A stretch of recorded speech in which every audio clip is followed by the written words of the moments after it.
যাদের যৌবন ক্ষমতা নষ্ট হয়ে গেছে, যৌন শক্তি কমে গেছে, কোরআনে বর্ণিত একটি খাবার আপনি খাবেন। যদি এই খাবারটি আপনি খেতে পারেন, আপনার যৌবন আপনি ফিরে পাবেন। আপনার বয়স যদি 70-80 হয়ে যায়, তারপরও আপনি আপনার যৌবন ফিরে পাবেন। শুধু তাই নয়, অনেকে আছে হস্ত মৈথুনের কারণে যৌবন নষ্ট করে ফেলেছে। যদি আপনি কোরআনে বর্ণিত এই খাবারটি আপনি খেতে পারেন, ইনশাআল্লাহ আল্লাহ পাক রব্বুল আলামিন অবশ্যই আপনার যৌন শক্তি আবারও ফিরিয়ে দিবে। বুখারী শরীফের 62 নম্বর হাদিস, বিশ্বনবী মুহাম্মদ সাল্লাল্লাহু আলাইহি ওয়াসাল্লাম একবার সাহাবায়ে কেরামদেরকে বললেন, ইন্না মিনাশ শাজারি শাজারাতান লা ইয়াসকুতু ওয়ারতুহা। ও সাহাবীরা বলো তো, গাছগাছালির মধ্যে এমন একটা গাছ আছে যেই গাছের পাতা কোনোদিন ঝরে পড়ে না। ওয়া ইন্নাহা মাসালুল মুসলিম, তা মুসলিমের মতো উদাহরণ। বলো তো ওই গাছটা কি, যেই গাছের পাতা কোনোদিন ঝরে পড়ে না? হযরত ইবনে ওমর রাদিয়াল্লাহু তাআলা আনহু মনে মনে ভাবেন, মনে হয় গাছটা খেজুর গাছ হবে, কিন্তু বলতে সাহস পাই না, কারণ বড় বড় সাহাবীরা বসা। আবু বকর রাদিয়াল্লাহু তাআলা আনহুর মতো সাহাবী বসা, ওমর রাদিয়াল্লাহু তাআলা আনহু, ওসমান আলী রাদিয়াল্লাহু তাআলা আনহুমার মতো বড় বড় সাহাবীরা বসা। এই সময় আমি কেমনে বলি? সাহাবায়ে কেরাম বললেন, ওগো আল্লাহর নবী, আল্লাহ এবং আল্লাহর রাসূলই ভালো জানে। এরপর আল্লাহর হাবিব বললেন, ক্বালা হিয়ান নাখলা, এটা খেজুর গাছ। সাহাবায়ে কেরাম আশ্চর্য হয়ে গেলেন। আব্দুল্লাহ ইবনে ওমর বলেন, আমি মনে মনে ভেবেছি আল্লাহর হাবিব বুঝি খেজুর গাছের কথা বলবে। এই খেজুর একটা ফল, এটা কিভাবে খাবেন আমি বলে দিব। এই খেজুরের মাধ্যমে আপনি আপনার যৌবন শক্তি ফিরে আনতে পারেন। এই খেজুর সম্পর্কে আল্লাহ তাআলা সূরা মারইয়ামের 24-25 নম্বর আয়াতগুলোর মধ্যে বলেন, ফানাদাহা মিন তাহতিহা আল্লা তাহজানি কদ জাআলা রাব্বুকি তাহতাকি সারিয়া ও হুজ্জি ইলাইকি বিজিদঈন নাখলাতি তুসাকিতু আলাইকি রুতবান জানিয়া। হযরত মারইয়াম আলাইহিস সালাম যখন অন্য দূরে চলে গেলেন, এলাকা ছেড়ে অনেক দূরে চলে গেলেন, বাচ্চা প্রসব হলো, মরুভূমির মধ্যে খাবার দাবার নাই, কি খাবে? আল্লাহ তাআলা ফেরেশতার মাধ্যমে বলে, ফেরেশতারা বলে, মারইয়াম আপনি টেনশন করবেন না, আপনার পায়ের নিচে আল্লাহ তাআলা নহর জারি করেছে, আর আপনি যে খেজুর গাছের নিচে বসে আছেন, কাণ্ড নাড়া দেন, সুপক্ষ খেজুর আপনার উপর পতিত হবে। মারইয়াম ফাকুলি ওয়াশরাবি ওয়াকরি আইনা, খেজুর খাও, পানি পান করো, চক্ষু শীতল করো। এতে বোঝা যায় একজন প্রসূতি মাও খেজুর খেতে পারে। প্রসূতি মায়েদেরকে খেজুর খাওয়াবেন, এটা কল্যাণকর, তাদের সুস্থের কারণ, সুস্বাস্থ্যের কারণ। মায়ের জন্য উপকার, বাচ্চার জন্য উপকার। সুবহানাল্লাহ। এই জন্য সৌদি আরবের মধ্যে একজন লোক, তার 42 জন সন্তান, 42 জন। তাকে জিজ্ঞাসা করা হয়েছে, আপনার যে 42 জন সন্তান, আপনার খাদ্যের উৎস কি?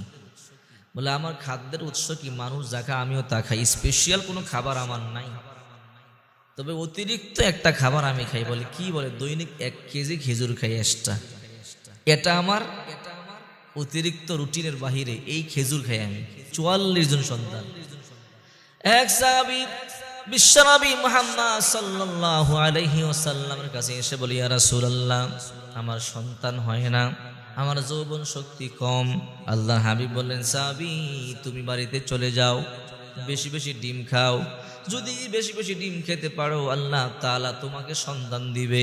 ওই সাহাবী বাড়িতে চলে গেল, বেশি বেশি ডিম খেলেন, আল্লাহ তাআলা তাকে সন্তানের বাবা বানাইছে। সারিদ খাবেন, সারিদ হাদিসে বর্ণিত একটি খাবার, বর্তমানে আমাদের সমাজে এটা খায় না, খুব কম। সারিদ হলো গোশতের বেশি ঝোলের মধ্যে রুটি ছোট ছোট করে টুকরা করে ভিজিয়ে রাখা, নরম হলে খাওয়া।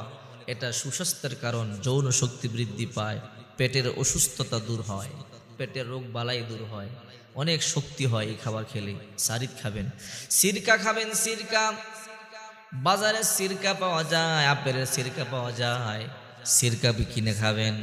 এই জন্য বিশ্বনবী মুহাম্মদ সাল্লাল্লাহু আলাইহি ওয়াসাল্লাম বলেন, দুধ পান করবে, মধু খাবে, যদি এই খাবারগুলো তোমরা খেতে পারো আল্লাহ তাআলা তোমাদের যৌবন শক্তি বৃদ্ধি করে দিবে। সারিদ খাবেন, সিরকা খাবেন, দুধ খাবেন, মধু খাবেন, খেজুর খাবেন, এই খাবারগুলো যদি খেতে পারেন ইনশাল্লাহ আল্লাহ তাআলা আপনার যৌবন শক্তিকে এতটা বৃদ্ধি করে দিবে যা আপনি কল্পনাও করতে পারবেন না। এই জন্য বিশ্বনবী মুহাম্মদ সাল্লাল্লাহু আলাইহি ওয়াসাল্লাম বলেন, তোমরা আল্লাহর উপরে ভরসা করবে, আর যখন তোমাদের কোনো কিছু চাওয়ার প্রয়োজন হবে তখন তোমরা আল্লাহর কাছে যাবে। আল্লাহর হাবিব বলে, আয়েশা, যদি তোমার পায়ের জুতার স্যান্ডেলের ফিতাও ছিঁড়ে যায় তুমি তারপর আল্লাহর কাছে চাও, কারণ আল্লাহ তাআলা ছাড়া কেউ কোনো কিছু করতে পারে না। আশ্চর্যের বিষয়, কখন কে মরে যায় কেউ বলতে পারে না। কয়েকদিন আগে একজন আমাদের পরিচিত যুবক স্ট্রোক করে মারা গেল।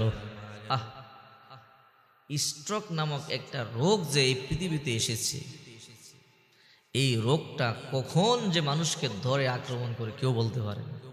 যুবকদেরকে নিয়ে যায়। বর্তমানে বুড়াদের থেকে যুবকদের মৃত্যুর হার অনেক বেশি। এই জন্য আল্লাহর কাছে দোয়া করবেন, আল্লাহ স্ট্রোক থেকে, ক্যান্সার থেকে, প্যারালাইসিস থেকে, এই সমস্ত বড় বড় রোগ থেকে হেফাজত করেন। আপনার যা কিছু প্রয়োজন পড়বে সব কিছু আল্লাহর কাছে চাবেন। সকালবেলা 3 বার পড়বেন, বিসমিল্লাহিল্লাযী লা ইয়াদুররু মা ইসমিহি শাইউন ফিল আরদি ওয়ালা ফিস সামাই ওয়া হুয়াস সামিউল আলীম। সকালে 3 বার পড়বেন, সন্ধ্যাবেলা 3 বার পড়বেন। যদি দৈনিক সকালে 3 বার, সন্ধ্যা মাগরিবের পরে 3 বার পড়তে পারেন, আল্লাহ তাআলা সমস্ত বিপদ থেকে আপনাকে হেফাজত করবে, যত বিপদ আছে। শুধু তাই নয়, রাত্রে যখন ঘুমাবেন এই দোয়া পড়বেন, আউযু বিকালিমাতিল্লাহিত তাম্মাতি মিন শাররি মা খালাক, আউযু বিকালিমাতিল্লাহিত তাম্মাতি মিন শাররি মা খালাক। যদি রাত্রিবেলা এই দোয়া পাঠ করে আপনি ঘুমান আর আপনার দেহের মধ্যে হাত দিয়ে মুছে দেন, ফু দিয়ে, ইনশাআল্লাহ ফজর পর্যন্ত কোনো বিপদ হবে না।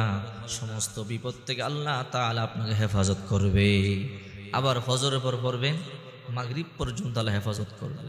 কোনো টেনশন নাই। সব ক্ষমতার মালিক একমাত্র আল্লাহ। আরে আল্লাহর কাছে চাবেন, দেওয়ার মালিক আল্লাহ, নেওয়ার মালিক আল্লাহ। যদি আল্লাহর কাছে চান আল্লাহ অবশ্যই আপনাকে দিবে। টেনশন